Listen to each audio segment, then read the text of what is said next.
Now that we've looked at the very short and inadequate compilation of details about the manuscript evidence of the Qur'an, let's look at the same, see if it's valuable, the Bible's manuscript evidence. Unlike the Qur'an, when we consider the New Testament manuscripts, MSS, we're astounded by the sheer numbers of extant copies which are in existence. I pointed that out, and he said, yeah, because they were all different. No, they're not all different. They're 99.5 or 6% corroborating. He says, yeah, that makes a difference. What, 1/10 or 4/10 or 0.3%? And we can resolve those by just examining who copied what wrong. Usually the earliest manuscripts are the ones that are right, and the shortest versions. People insert phrases that they want there or change words out and have an incorrect grammar scenario. And that's the Bible. 55,000 plus documents of the Greek Bible called the New Testament, and 8,000 or 9,000 copies of the Hebrew Bible, many of which are in the Masoretic text. So the Muslims contend, however, that since we do not have the original documents, actually we may have, they're dated far as back as when they were in the same time that the writers wrote them. So the reliability of the copies we do have is thus in doubt. Yet is this assumption correct? Nope. The New Testament manuscript copies, because the Bible is a book, comprising itself of 66 books, they call it. You can call it book or accounts or something like that. Just like poems have 66, might have 66 different poems together, each one separate unto its own. But in the case of the Bible, nothing corroborates from Matthew, Mark, Luke, and John, New Testament, all the way back to the Old Testament, Genesis, Pentateuch, and the prophets, and so on. Not one single incident of corroboration question. Because the Bible is a book, it was initially made up of manuscripts. Consequently, a primary means for ascertaining its credibility today are the number of copies from those manuscripts which are currently in one's possession. The more copies we have, the better we can compare between them, amongst them, and thus know if the document we now read corresponds with the original. It is much like a witness to an event. If we have only one witness to the event, there is the possibility that the witness's agenda or even an exaggeration of the event has crept in, and we would never know the full truth. But we have many witnesses, the probability in the thousands, the probability that they all got it wrong becomes minute. And you compare them point to point, I say, and it's 99.5 or 6% corroboration. Because of time and wear, many of the historical documents from the ancient world have few manuscripts to which we can refer. This is especially true when we consider the secular historians and philosophers. For instance, we only have 8 copies of Herodotus' historical works, whose originals were written in about 480 to 425 BC. Likewise, only 5 copies of Aristotle's writings have found their way to the 20th century, while only 10 copies of the writings of Caesar, along with another 20 copies of the historian Tacitus and 7 copies from the historian Pliny, who all originally wrote in the 1st century, are available today. These are indeed very few compared to what the Bible has. When we consider the New Testament, however, we find a completely different scenario. We have in our possession 5,300 known Greek manuscripts of the New Testament. For any given book, there are about 100 and 1,000 manuscripts, as well as another 10,000 Latin Vulgates and 9,300 other early versions, giving us more than 24,000 manuscript copies of portions of the New Testament in existence today, taken from McDowell's Evidence that Demands a Verdict.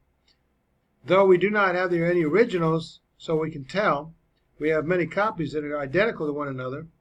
With such a great wealth of documentation at our disposal, nevertheless, with which to compare, we can delineate quite closely what those originals contain. Just reverse engineer it. Two of the key hints is, number one, the earlier it is found usually is the one that's original or close enough. And also we find certain manuscript areas like from Alexandria, Egypt, where they didn't have the Romans going around destroying the Bibles. What's more, a substantial number were written well before the compilation of the Qur'an. In fact, according to research done by Kurt and Barbara Nessel Eland, a total of 230 manuscript portions are currently in existence, which predate 600 AD. These can be broken down into 192 Greek New Testament manuscripts, 5 Greek lectionaries, which they have quotations from the Bible containing scripture, and 33 translations of the Greek New Testament. Muslims assert that we have similar problems concerning the large number of years which separate the manuscript from the events which they speak about. Yet, unlike the Qur'an, which was compiled much more recently, we do not find that with the Bible such an enormous gap of time between that which the Bible speaks about and when it was written down. In fact, outside of the book of Revelation and the 3 letters of John, considered to have been written later, when we look at the rest of the New Testament books, there was no longer any solid basis for dating them later than 80 AD or 50 years after the death of Jesus Christ himself. So, most of the New Testament was likely written before the fall of Jerusalem in 70 AD and perhaps before the fire of Rome in 64 AD. And the subsequent persecution of Christians, since none of these events, which would have had an enormous impact on the nascent Christian community, are mentioned in any of the New Testament writings. Had the documents been compiled in the 2nd century, as Muslims claim, then certainly they would have mentioned these very important events, like Rome being destroyed in 70 AD. The same logic can be taken a step further. Take, for instance, the martyrdoms of James in 62 AD, Paul 64 AD, Peter in 65 AD. All were leaders in the nascent church.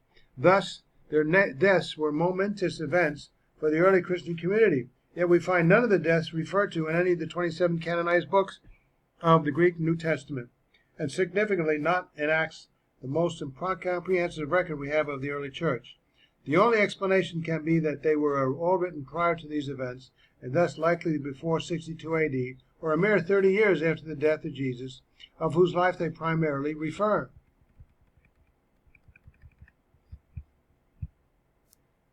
So, looking for available manuscripts of the Bible, a further criticism concerns whether the copies we possess are credible. Since we do not possess the originals, although some of them might very well be, they're so old, people ask, how can we be sure they are identical to them? The initial answer is that we will never be completely certain, for there is no means at our disposal to reproduce the originals. This has always been a problem with all known ancient documents. Yet this same question is rarely asked of other historical manuscripts, which we refer to constantly. And by the way, if you read it and pay attention to the internal evidences of the context from one book to the next, all 66 books, well, there's a perfect record of corroboration and also of fulfillment of scriptural prophecies so far. You have to say, boy, original or not, it's credible. If they are held to be credible, let's then see how the New Testament compares with them. Let's compare. So let's compare below the time gaps for the New Testament documents with other credible secular documents, often same periods. There were several historians of the ancient world whose works were quite popular. Thucydides, who wrote the history of the Peloponnesian War, lived from 460 BC to 400 BC. Virtually everything we know about the war comes from his history, yet the earlier manuscripts, copy of any manuscripts of Thucydides' work dates around 900 AD, a full 1300 years later. The Roman historian Suetonius lived between AD 70 to 140 AD.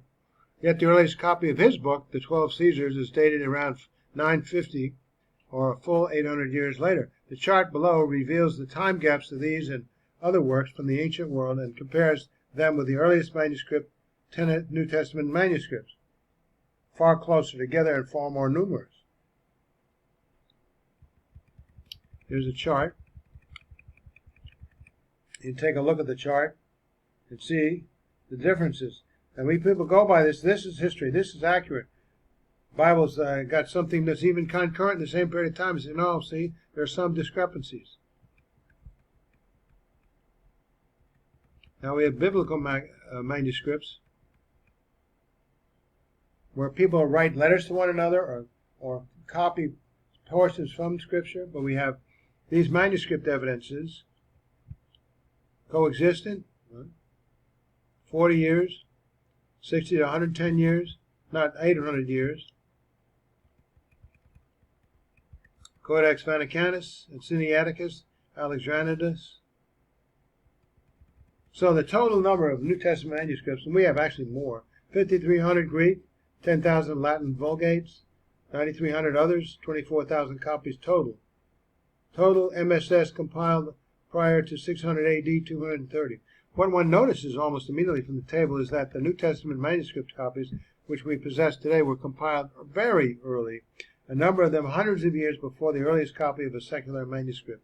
This not only shows the importance of the early Christians gave to preserving their scriptures, but the enormous wealth we have today for early biblical documentation. Totally credible.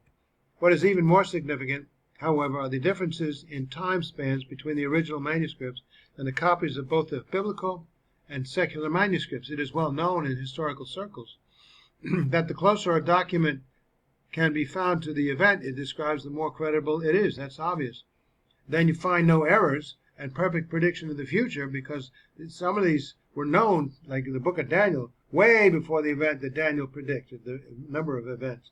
The time span for the biblical manuscripts copies listed above all are within 350 years of the original, some as early as 130 to 250 years, and one even purporting to coexist with the original, the Magdalene manuscript fragments of Matthew 26, while the time span for the secular manuscript copies are much greater, between 750 to 1400 years.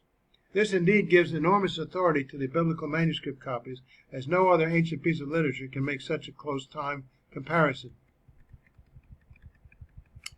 And this is two things. One manuscript copy to another, very close, 99.56%. And also, within each book, it doesn't contradict itself within the same book. The author might have, and you read a manuscript on what Moses wrote in Genesis about Abraham. There's no manuscript purportedly written by Moses that has anything that's contradictory. So we've got within its own testament and corroborated earlier copies, much less time. Thus it was thought that the earliest New Testament manuscript could not be corroborated by eyewitnesses to the event. That assumption has now changed. For there are even older manuscripts, one each from the Gospels of Matthew, Mark, and Luke, have now been dated earlier than the Johannine account. It is two of these three findings which I believe will completely change the entire focus of the critical debate on the authenticity of the Bible.